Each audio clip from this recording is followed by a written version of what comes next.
Rutul Joshi.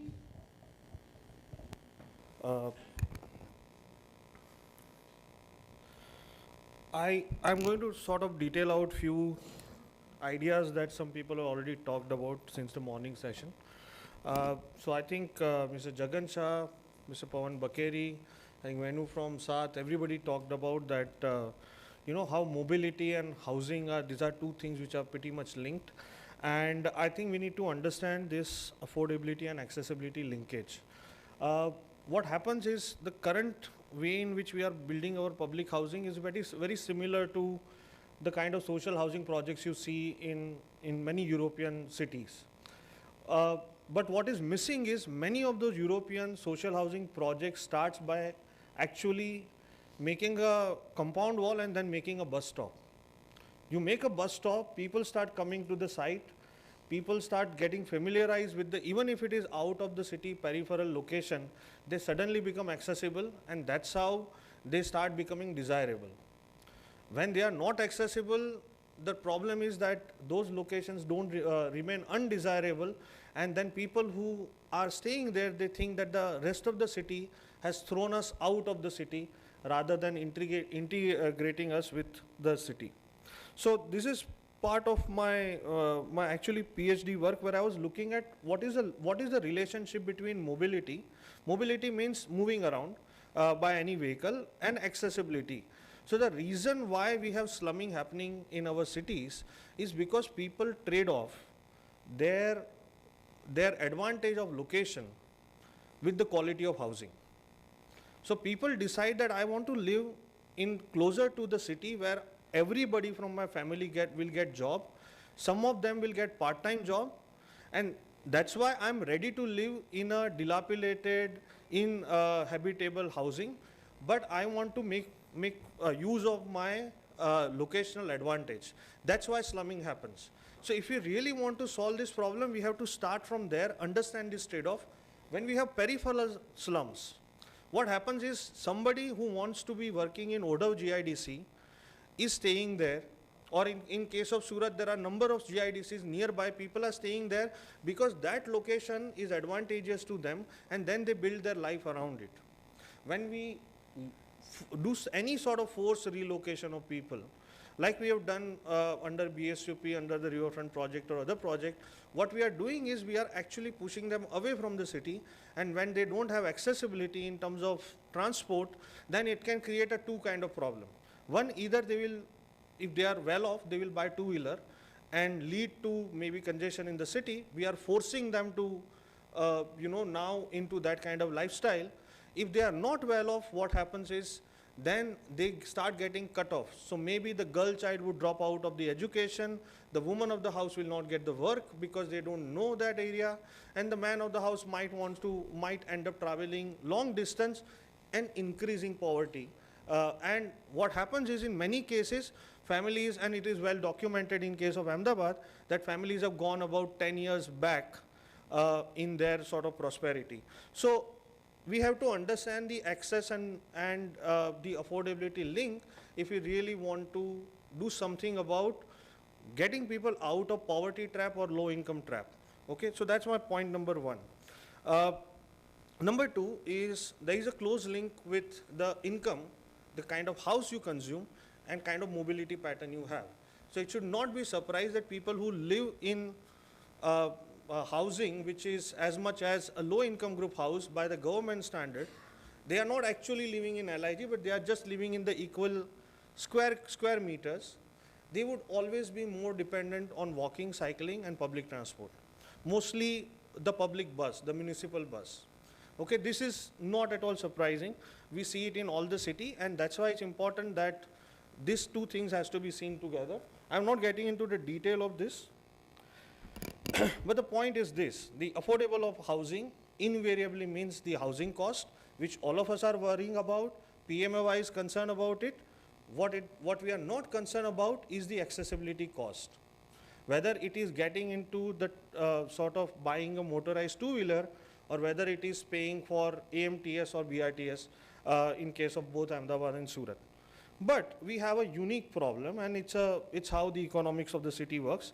Accessible housing tends to be not so affordable, okay, and affordable housing is not so accessible. So let me go over it very quickly. Affordable housing is inaccessible because if you go around, like the classic case is Ahmedabad's affordable housing zone, the trouble is it's not served by public transport. And even if we believe that we are going to build affordable housing there, everybody is going to be relying on either motorized two-wheelers, or they will not be able to access the city for any productive activities. So none of our public transit actually link or service that area, and that's a problem. So by looking at this map, it looks like that this is going to be a site where possibly the richest people of Ahmedabad would like to live, and not the poorest. Okay? The second thing is, if you look at city after city and see the location of PMAY housing stock, or even the private sector-led affordable housing projects, they are all further away from the city. And we are not even worrying about how people are going to commute. And then, you know, on the other hand, we are worried about traffic in the city. We don't see all these contributing factors to traffic, that now by making 10,000 units away from the city, and if even half of them are well off, we are adding 5,000 more vehicles on the city's traffic. This is also seen, I think, in number of cities, and that's why affordable housing end up going outside. Second point, accessible housing is unaffordable, and this is obvious. We are looking at Bangalore city, where the metro is being constructed, and as you go away from Bangalore, go away from metro in Bangalore city, what happens is that's where you get more affordable housing sites. So closer to metro, it's more expensive. At the same time, in our TOD policy or in our development plan, we are saying that build 4 FSI, and by making it 4 FSI, what we are going to do is we are going to price out the low income commuters from the market, who will be staying away from the transit and probably not use transit, rather than staying close to it. And it's natural, it's a market force, that is how it's going to work. And these are the 3 sites in Bangalore. The PMAY locations are, you can see that it's as much as 30 kilometers from the city. That's where only the authority could find the land. And that the yellow dot which is in the center, we are going to study it in the detail. But again, let's see how the accessibility is working out there. So what we need to really do, and I'm not sure if this is possible by policy, is that actually build more affordable housing in the TOD zone, so that your low income commuter who's living in low income housing gets the best of the advantage of accessibility and affordability. Okay, we are doing something else. If we can't do this, the other way around, what we need to do is to provide transport to the people who are living on the periphery of the city in the affordable housing zones. This is one important graph, and maybe there is one more and then I will stop. These are all the very successful transit cities.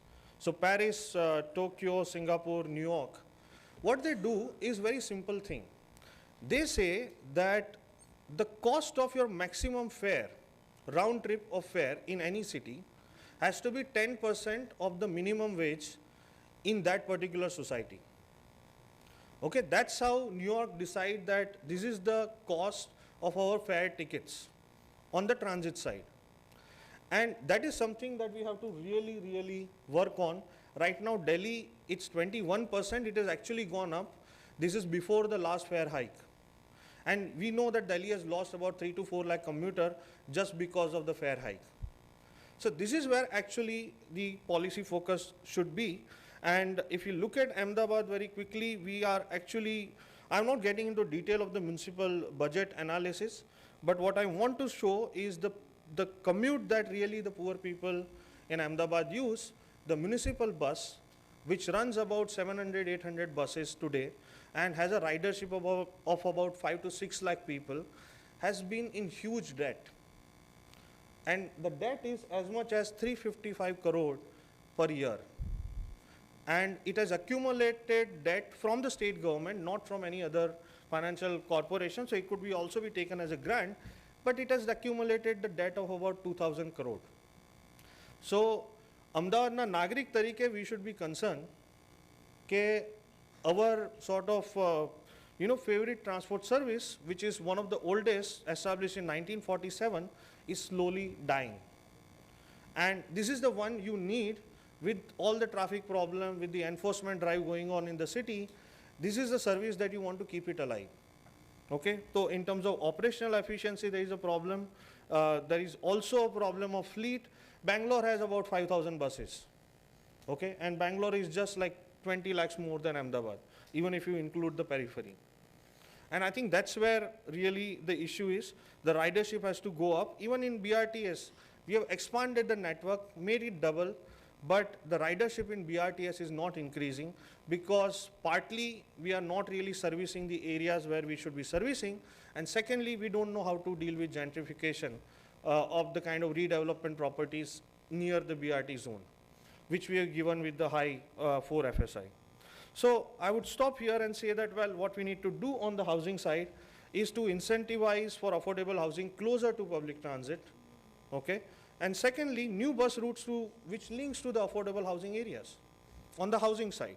On the transit side, we need to invest in public transit.